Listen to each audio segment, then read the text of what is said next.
Hey guys, Place back at again with another awesome video, ladies and gentlemen. Today, it's kind of like, hey Sam, can you pause the movie for a bit?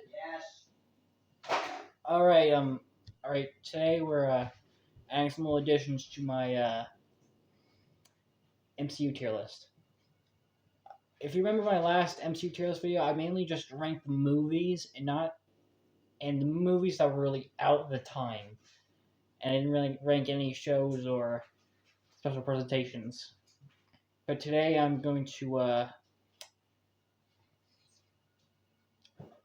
I'm gonna I'm gonna rank the two new movies that come out and the shows and stuff I've watched. Anyway, let's go.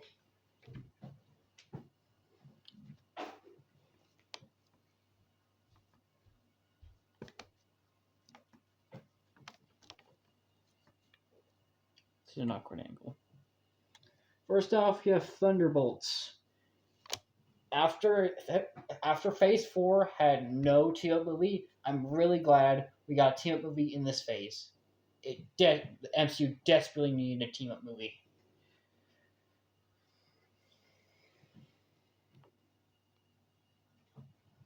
And because of that, and I like that this movie dived into mental health.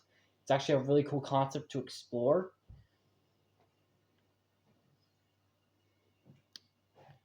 And honestly, Bob is a great new addition. He's such his exploration of trauma from him is just great. However, I feel like this was a movie that showed the world that people have gone a bit tired of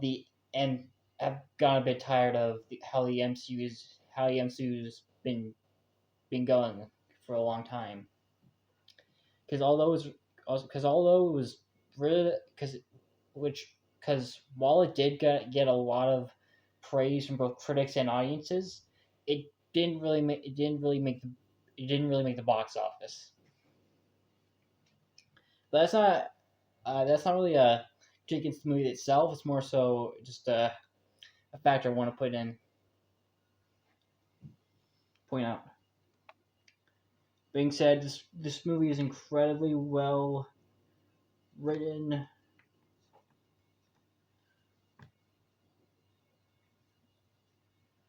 And because of that, it's going in S tier. Now, Fantastic Four, I actually did a video back in last summer where I basically said where I would put each Fantastic Four movie on a personal tier list of mine. I said this one's S tier, and I still stand by that because all four main members are really well done. They're really well acted. Galactus' design was impeccable. It was literally impeccable. Silver Surfer was some people's point of controversy because she was a woman, because the Silver Surfer in this movie is a woman, even though there was a woman Silver Surfer in the comics. So yeah, that's not really an issue, really. And literally no, it took us like 20 years to get an actually good Fantastic Four movie, and we got there, and now it's one of the best movies in the MCU.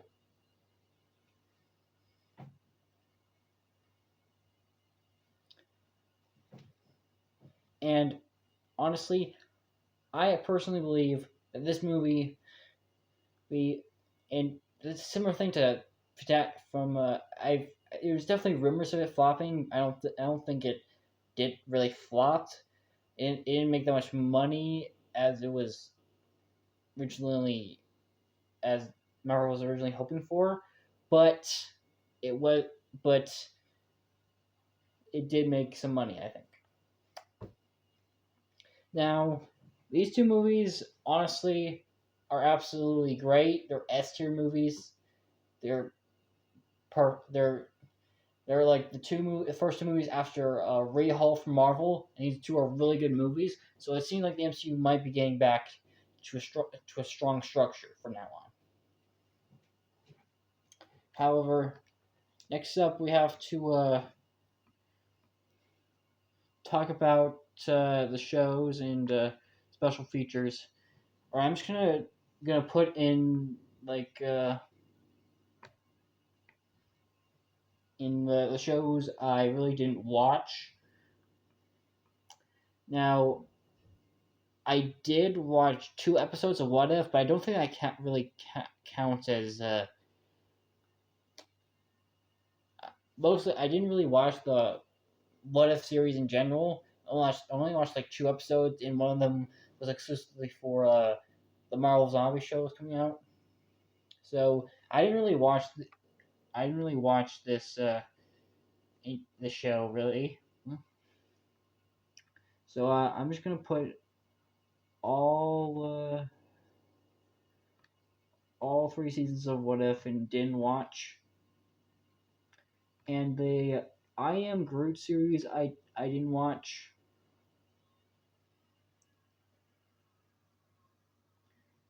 and I didn't really watch both of these special presentations or X-Men '97, but I am probably gonna get around to it because season 2 comes out this summer. Yeah, I've watched the rest of these now. Now, first off, we have WandaVision. WandaVision. Honestly, this show is pretty good.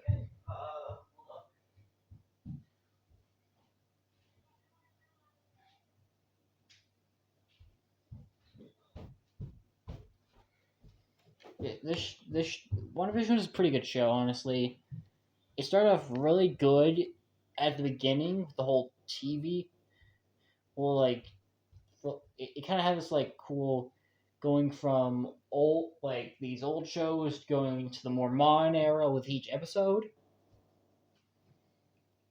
more color and more sitcom like approaches in each episode.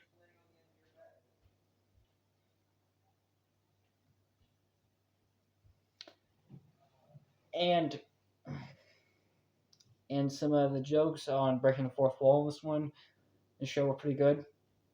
However, the finale is kind of isn't really my thing. It didn't really go on the.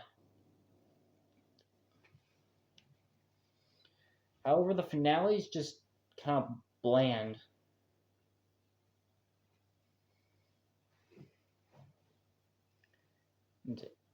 More so, just like I don't necessarily think it should have ended this way. Wanda facing like almost zero consequences. Is this for actions throughout the entire show?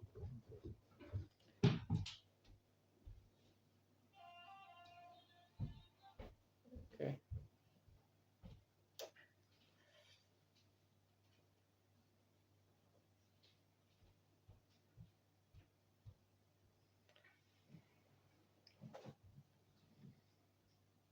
And the show just ending in a big CGI fight was not really my thing.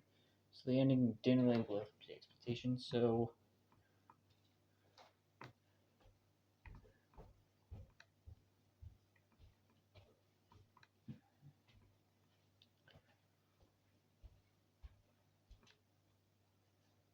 I'm putting it in A tier.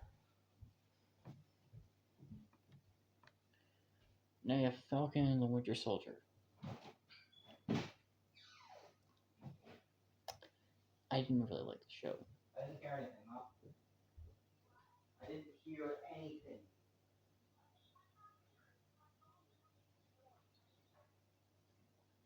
what I've been doing. That's what I've been doing. I can't see it.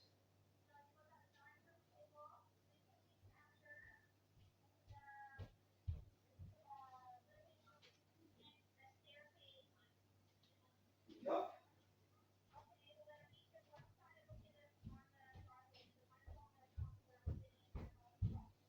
Okay. Hold on. I'll call you back if I see it. Bye. Alright, so next on Falcon and Winter Soldier. It wasn't a show, wasn't my thing, I guess. I'm not the biggest fan of the shows where a protagonist, like, doesn't want to, just, like, doesn't accept something only to, like, accept it later on. That's not really my thing. And, John Walker is an interesting character, but I think he was kind of wasting the seat in this show. He's just, he definitely does make some mistakes, sure, but I don't necessarily think the mistakes he makes are that bad to make him lose the title of Captain America. And in general, Flag Smashers are not really interesting villains, to be honest. The thing is, they were trying to Carly was supposed to be this like sympathetic like villain. Yet the show doesn't really do anything to make her look sympathetic. That's kind of the main that's one of the main problems with it. And it was cool to see Baron Zemo again, and that was nice. But I've found kind of Sam Bucky to be pretty annoying in the show. They just constantly shit on John too much. Just like bigger way too much.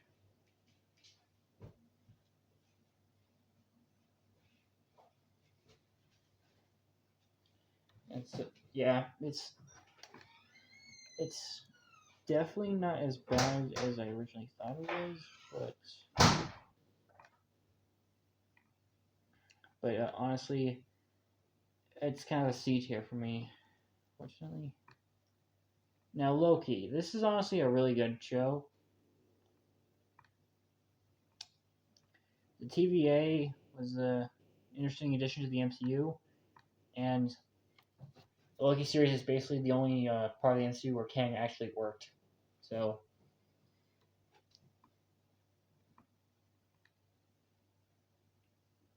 it was cool to see Tom Hiddleston again playing Loki, and because he was always so incredible at playing the character, and the supporting cast isn't that bad either. And overall, this is a fun show. Had a lot of fun visuals. With Loki becoming a literal god king of the universe, it's a crazy kind of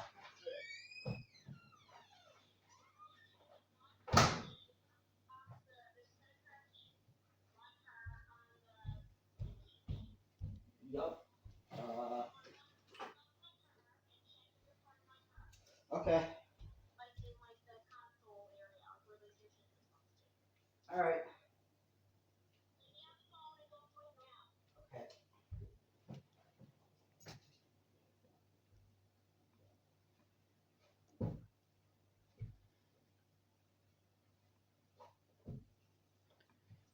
Yeah, just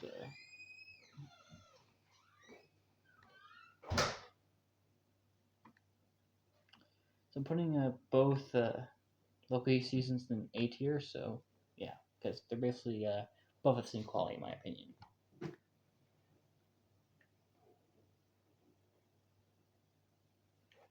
And basically, the second season of Loki was just to resolve the Kang stuff because I don't really like Kang.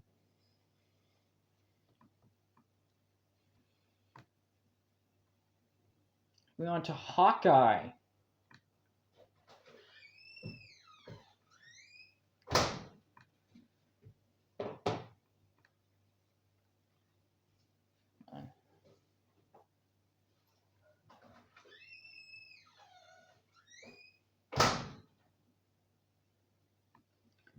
Hawkeye is honestly one of the MCU's best shows, honestly, to me. It's going in S tier because Kate Bishop is a great new character. Her, her, her transition to going a crime fighter, a couple of the twists are pretty creative, and seeing it coming, the return of Kingpin's pretty cool. Got to see Hawkeye once again, which is awesome. Honestly, Villain Echo works is at her best here, and Echo Shift X.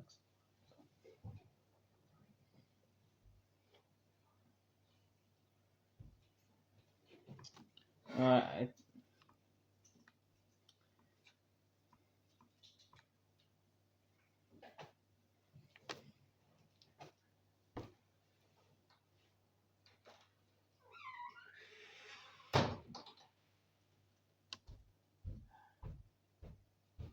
anyway, so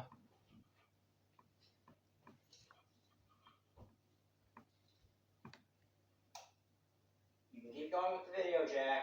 I am. Don't worry. Okay, next we're moving on to Moon Knight. Moon Knight, yeah. And now we're putting Moon. Putting Moon Knight in S tier. This show was so cool. Its Egyptian setting was really nice. Honestly, it was a darker MCU project, which was cool to see. And because we barely get that in the MCU, a dark project. And Oscar Isaac is amazing in this role. He plays both sides of this one character really good. And it has a twist that, honestly, I did not see coming. It's insane. Supporting cast is pretty good too. A lot of fun voice acting. And the show, honestly, it's a good time. Now, Miss Marvel is honestly a project I don't really it's not really that good. Miss Marvel is a good character, but she's the only thing good about that show.